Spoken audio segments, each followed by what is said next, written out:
Hello everybody, I've been asked by Carer Supporties Kent to create a recipe video for you to follow for the month of June, and this is to support 20 years of supporting care. My name's Kate and I'm a local Kent-based food teacher. I also run my own cooking school business called Make with Kate. All the ingredients that I'm going to use today have been kindly supplied by Morrison's Dover.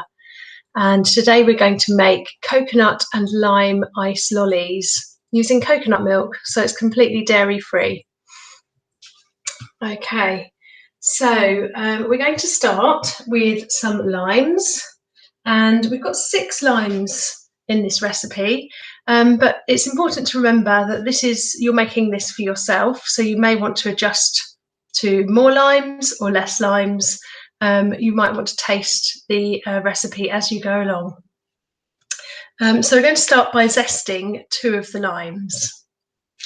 When I zest, I'm aiming to get just the tiniest little scrapings of the green part of the skin, which is called the zest, and that gives a lovely aroma, and it will also give some lovely little green dots throughout the lollies.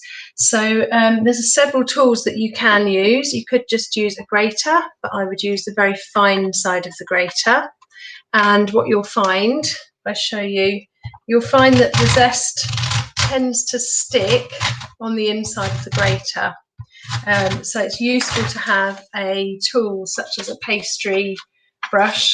Sorry, that's my recipe. A pastry brush to brush down the inside to remove the parts of the zest. So I just give 1 or 2 scrapes on each side of the lime. Give the grater a tap, and you'll get a few little sprinkles, and then you may wish to brush down the rest of the zest from there. I have a handheld zester as well, so you can use that. And the important thing to remember is not to get any of the white pith. So when you get through to the white bit, you need to stop scraping that part of the lime. Now, if you'd like slightly more pronounced shapes of the lime zest, you can use a zester, which scrapes slivers of the zest off. That might look quite nice in your lollies. It's quite good for dressing desserts. But my preferred way, my preferred tool is this one. So I'm going to do this for the last one.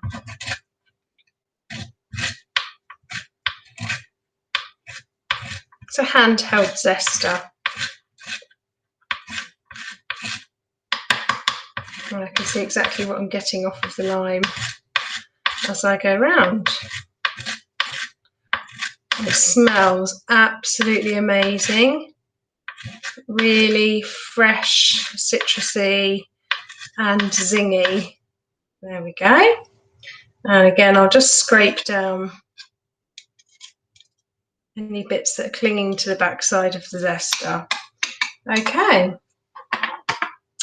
So the next step is to juice 6 limes. As I said earlier, you might find that you would like more limes, so you could go up to 8 limes. Really, the lime cuts through the creaminess of the coconut milk in the lollies and gives a lovely fresh flavour. So I'll scrape my zest over to one side, and I'm just going to cut my lime in half. The best way to do this safely if you're working with children is to make a bridge with your hand over the top of the item that you're cutting and then cut underneath. We call that the bridge. Okay, so I've cut my lime in half, and I've got a little mini juicer here. So you could use a juicer. You could use your hands. You could just squeeze it in by hand into a bowl or a jug. You might be someone who likes all the juicy bits from the lime. That's fine, chuck it all in. It's all good for you and it will all taste delicious. Or you might be someone who prefers to have pure juice. If you prefer to have pure juice without any juicy bits, you'd want to use one of these. It has a juicer part at the top and it has little holes which stop any of the juicy bits getting in. If you don't have one of these, you can juice using your hand, and then you can pour the juice through a little sieve or strainer, which will catch all the juicy bits.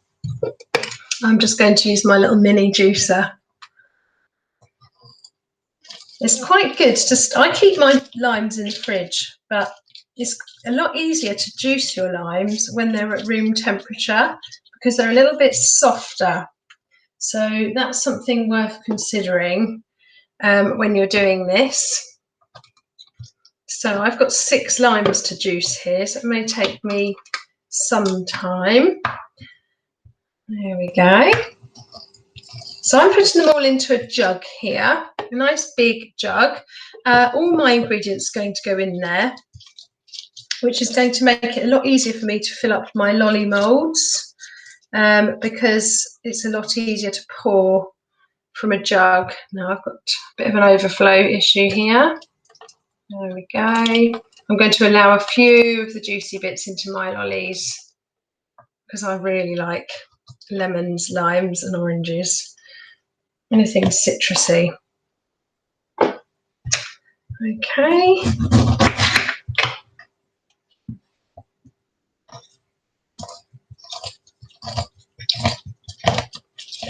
If you're working with children, this is quite a nice task to get them to do. Just make sure you haven't got any cuts on your hands because it does sting. There we go.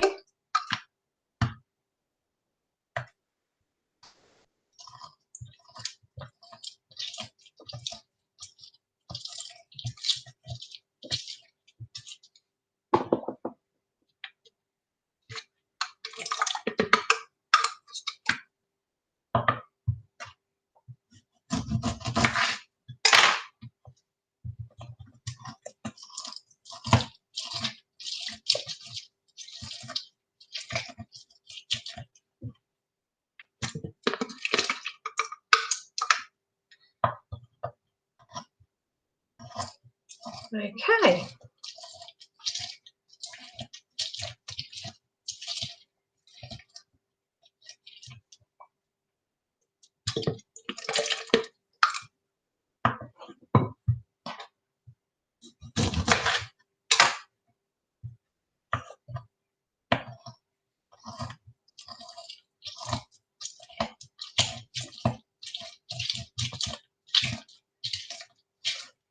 The fresher your limes are, and the colder they are, the harder they are to get a good amount of juice out. So if you're finding your limes are a little bit firm and hard and difficult to get the juice from, what you need to do is either roll them around on the side a little bit like this to loosen them up, or you could run them under a warm tap just to warm them up a little bit. Okay, we're nearly there now. Oops.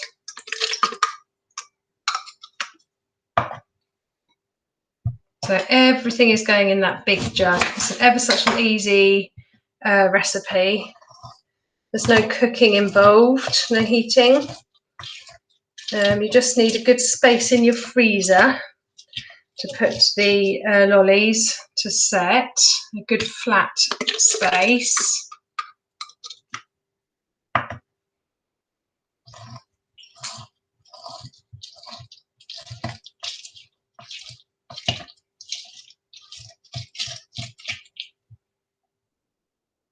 Good source of vitamin C here as well with these limes.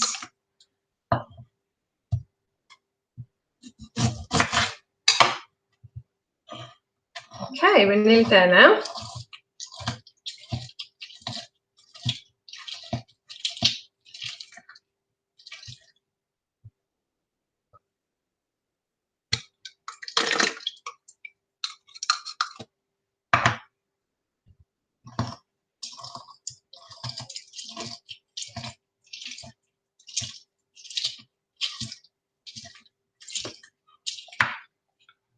Okie dokie. Right, so that's all of my juicing done.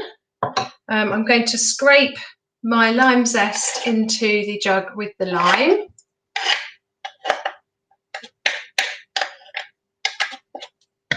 Okay, and scrape that down. We need to have a stirring spoon in a minute. And the next step on our recipe is to measure the sugar and then add the tin of coconut to the jug. So I've got my scales here. I'm using digital scales, so I've just put my jug with the juice on top and then press 0. And I need 140 grams of caster sugar for this.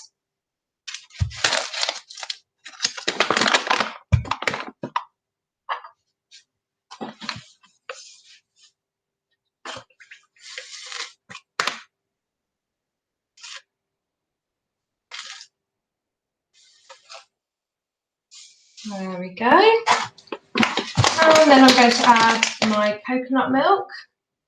Now, when you open the tin of coconut milk, it's a lovely ingredient. I use it a lot for curries, and I always have a tin or two in my cupboard. But when you open the tin of coconut milk, you might find you've got a very solid lump of coconut cream at the top, and all the water is at the bottom. And it can get a bit messy when you're trying to break through the top layer. So just be warned, there's nothing wrong with it. It's just what happens as it's sitting. This one is not too bad. It's quite creamy on the top. So I'm just giving it a gentle swirl. I can stir it more when I get it into my jug. I'm just loosening it up around the top so we can get the rest of it out. Okay, I'm going to add it in now.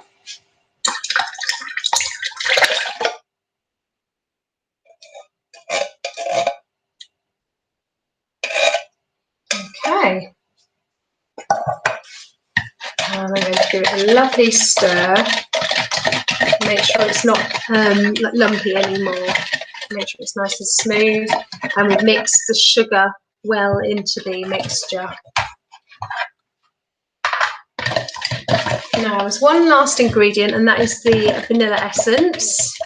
If you have a vanilla pod, alternatively, you could scrape the seeds from inside the vanilla pod. If you have paste, you could use paste. I've got a little bottle of vanilla essence, and it calls for 1 to 2 teaspoons, depending on your preference.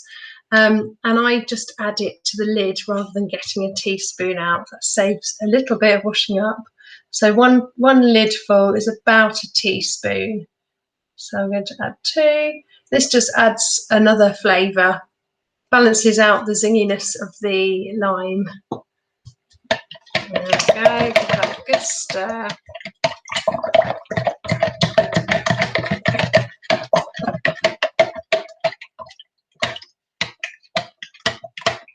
You can see the longer strands of, I don't know if you can on the video, but you can see the longer strands that I did of the lime floating around in it. Okay, right, so I've got a set of lolly moulds here. You probably will need more than 4 for this mixture. We'll see how we go.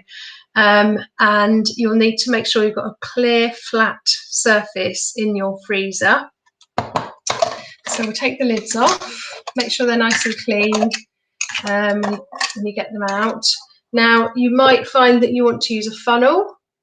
Make it easier for yourself. You can sit the funnel on top and pour the mixture through, or if your jug is easy enough to use, then just use the jug.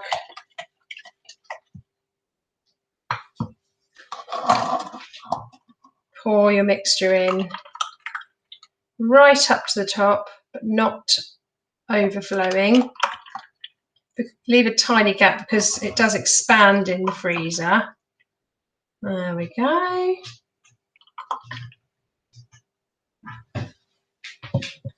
And then you pop the lids on top, make sure they're fully secured down.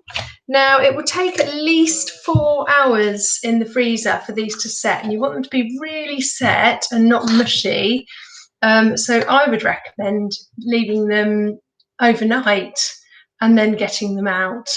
And there's one more stage to this recipe, which is an optional one, which I'm going to show you now. So I'm going to pretend that I'm putting these into the freezer, and I'll put them in after the video. Okay, so the next stage is that you might want to, once your lollies are frozen, you might want to add an extra coating around the top for extra texture, flavour and interest. and there's a few suggested toppings that I've got here today. So you could add some desiccated coconut, which would really complement the flavours of the lolly. For chocolate lovers, you could add dark chocolate or white chocolate, or a combination of the two, by grating the chocolate or melting the chocolate and dipping the lolly into it and getting a coating. You could add ground almonds, which would add a lovely nutty, crunchy texture to the outside. And I'm sure that you can think of lots of other lovely coatings and toppings that you could add as well. So really, it's your choice what you add around the top. What I've done is I've grated the dark chocolate. If I get my chocolate.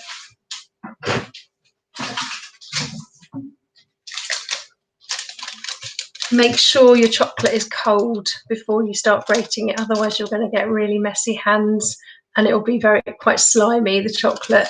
So you would, I would use the big part of the grater for this, because dark chocolate is quite hard, and I just slide down like that.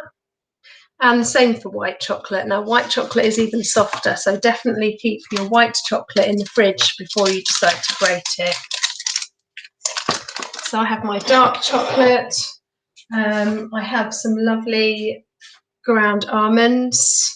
If you can't get hold of ground almonds, you can just put them in a blender and bring them to this lovely consistency. I've put them on plates so that I can roll my lolly when it's finished in the topping. And I've got some desiccated coconut here.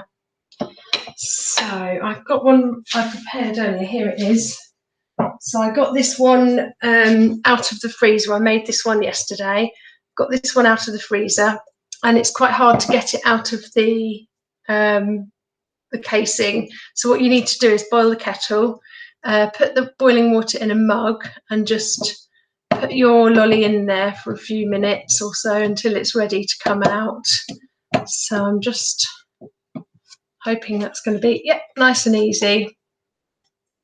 Okay, and then you can roll your lolly in your chosen coating. You might have chocolate on the end. You may need a teaspoon to help you with this, just to press it on. There we go. You can have some ground almonds, and that's when it's ready to serve. So you do this just before you serve it. I mean, you could refreeze it like this, but not inside the lolly mould. Okay. So I hope you've enjoyed watching that, and I hope you enjoy trying to make these and eating them, of course. Thank you very much for listening.